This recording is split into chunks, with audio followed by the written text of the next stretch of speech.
शाबाश। चलो देखो, सो ये हमारा टॉपिक है कॉम्प्लेक्स नंबर, ठीक है। एनसीईआरटी का चैप्टर नंबर 5, ठीक है। और बहुत ज्यादा इंपॉर्टेंट टॉपिक है ये एनसीईआरटी, मतलब 11th स्टैंडर्ड के लिए भी, 12th में भी मोर और लेस यूज होता है, and specially for entrance exam. तो जो बच्चे भी एंट्रेंस एग्जाम्स के लिए प्रिपेयर कर रहे हैं, आप चाहे किसी भी एंट्रेंस एग्जाम के लिए प्रिपेयर कर रहे हो, लाइक एनडीए के लिए प्रिपेयर कर रहे हो या आईटी जेईई मेंस कुछ भी कर रहे हो, उन सब के लिए ही कॉम्प्लेक्स नंबर बहुत ज्यादा इंपॉर्टेंट है। अब ये टॉपिक 11th स्टैंडर्ड में बिल्कुल नया है आप लोगों के लिए, बिकॉज ये बिल्कुल ही अलग ही, अभी तक आपने कभी पढ़ा ही नहीं है कॉम्प्लेक्स नंबर के बारे में या कभी सुना ही नहीं। हमने सिर्फ नंबर सिस्टम में रियल नंबर से सुना है कि रियल नंबर्स होते हैं, बट ये एक नई चीज है कॉम्प्लेक्स नंबर। तो कॉम्प्लेक्स नंबर क्या होता है बेसिकली, इसको हम z से डिनोट करते हैं, z equals to a plus iota b, ये होता है कॉम्प्लेक्स नंबर। तो बेसिकली कॉम्प्लेक्स नंबर दो नंबर का मिक्सअप है। ये है हमारा रियल नंबर और this is called imaginary number. इसको हम इस तरीके से भी लिखते हैं that real number of z, और you can say that real part of z is a and imaginary part, I am से डिनोट करते हैं, imaginary part of z is b। अब यहां पे एक टर्म आया इमेजिनरी नंबर। क्या होता है इमेजिनरी नंबर? तो बेसिकली जब स्क्वायर रूट में नेगेटिव वैल्यू आती, जब स्क्वायर रूट में कोई नेगेटिव वैल्यू आती है तो उसको हम बोलते हैं इमेजिनरी नंबर। जैसे for example square root of -2 आया तो हम इसको बोलेंगे इमेजिनरी नंबर। आप लोगों को याद होगा जब आपने 10th स्टैंडर्ड में क्वाड्रेटिक इक्वेशन किया था, उसमें हम डिस्क्रिमिनेंट निकालते थे, ग्रेटर देन 0 इक्वल टू 0 होता था तो हम बोलते थे रियल रूट्स और इक्वल रूट्स, बट जब d की वैल्यू लेस देन 0 होती थी तो हम बोलते थे अनरियल रूट्स, कि कोई भी रियल रूट्स एग्जिस्ट नहीं करते।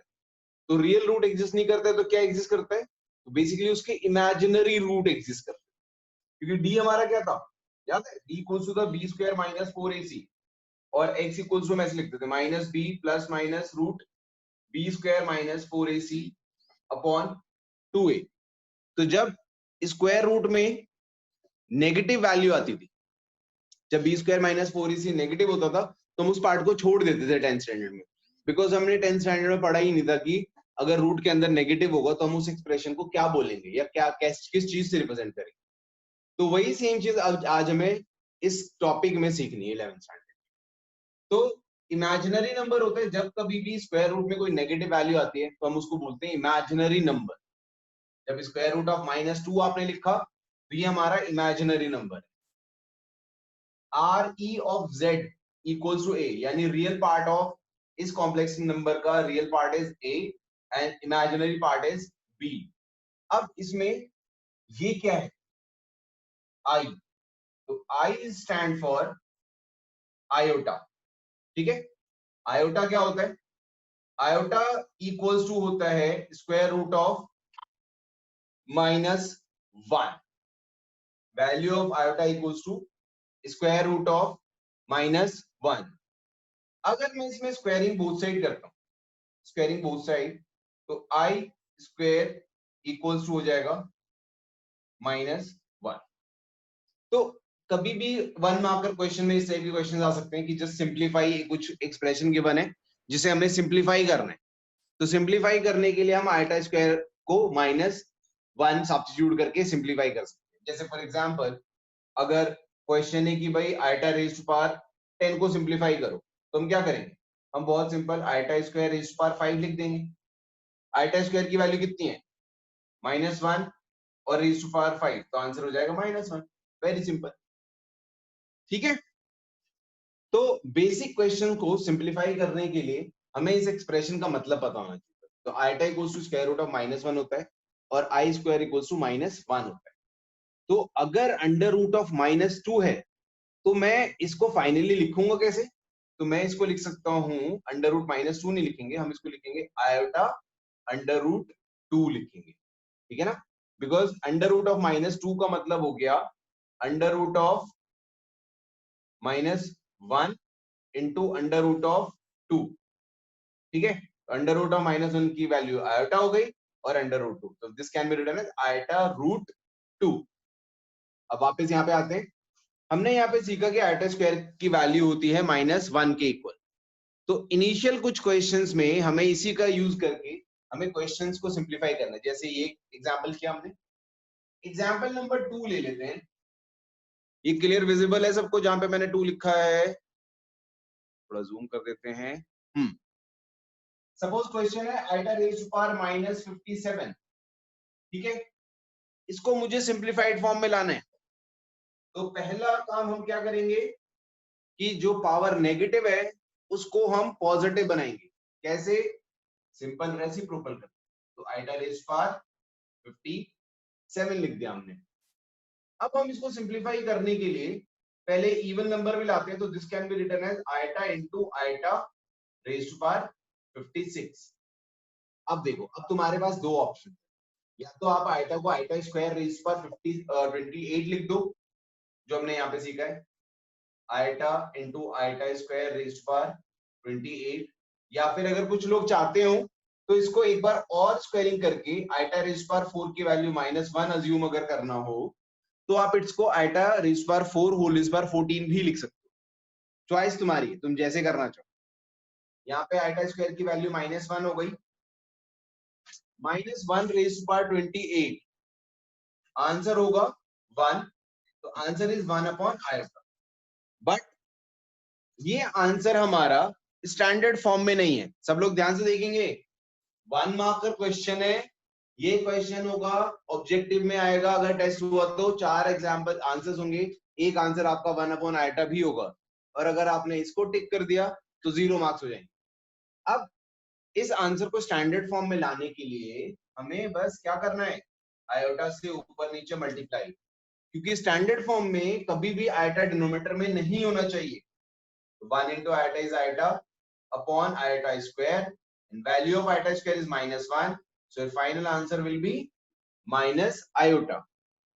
और by any chance अगर क्वेश्चन में बोला है कि represent this, I mean simplify this and represent the answer in the form of a plus iota b, अगर मुझे आंसर को इस फॉर्म में लिखना होता तो मैं क्या लिखता इसको, 0 minus iota। सही है?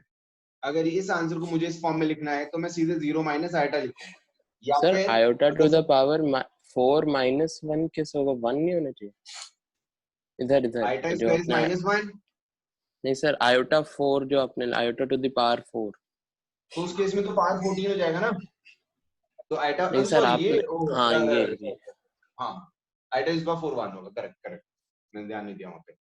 ठीक है, ये समझ में आ गया बच्चों सबको?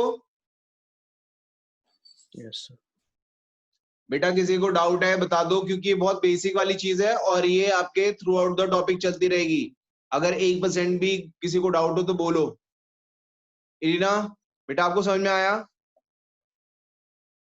यस सर, समझ आ गया सर। Very good. और कोई है जिसको नहीं आया समझ में बाय एनी चांस? जितना मैंने एक्सप्लेन किया है सब कुछ अच्छे से क्लियर है? Yes sir. सर ये सेकंड लास्ट वाला क्या था? सेकंड लास्ट वाला कौन सा क्वेश्चन? नहीं Yes, ये sir. Second last part. हाँ ये इसमें मैंने क्या किया था, आइटा से ऊपर नीचे मल्टीप्लाई किया है, 1 into iota is iota, iota into iota is iota square, तो वैल्यू ऑफ आइटा स्क्वायर -1 हो जाएगा, so your answer will be minus iota. इसी आंसर को अगर मुझे इस फॉर्म में रिप्रेजेंट करना है तो this can be written as 0 minus iota only. Okay sir, ठीक है ना। अब मैं एक एग्जांपल और करवा देता हूं, उसके बाद आप क्वेश्चंस करना स्टार्ट करते हैं। सुना, अगर सपोज कोई क्वेश्चन गिवन है दैट 2 + 5 आयोटा, और क्वेश्चन है find the multiplicative inverse of 2 + 5 iota. इसका हमें मल्टीप्लिकेटिव इनवर्स निकालना है। तो बहुत सिंपल है, सबको याद ही होगा बिल्कुल, इनफैक्ट 5th 6th स्टैंडर्ड की चीजें हैं। किसी भी नंबर का अगर हमें मल्टीप्लीकेटिव इनवर्स निकालना है तो क्या करना है, बेसिकली रेसिप्रोकल कर दो। तो 2 + 5 आयोटा का रेसिप्रोकल क्या हो जाएगा, 1/2 + 5 iota. This is your answer. But ये आंसर स्टैंडर्ड फॉर्म में नहीं है। स्टैंडर्ड फॉर्म में लाने के लिए मुझे इसको राशनलाइज करना पड़ेगा। तो 2 - 5 आयोटा से हम इसको करेंगे multiply and divide. So your answer is 2 - 5 iota upon 4 - 25 iota square. Iota square is -1. So your answer is 2 - 5 iota upon 29. Clear है?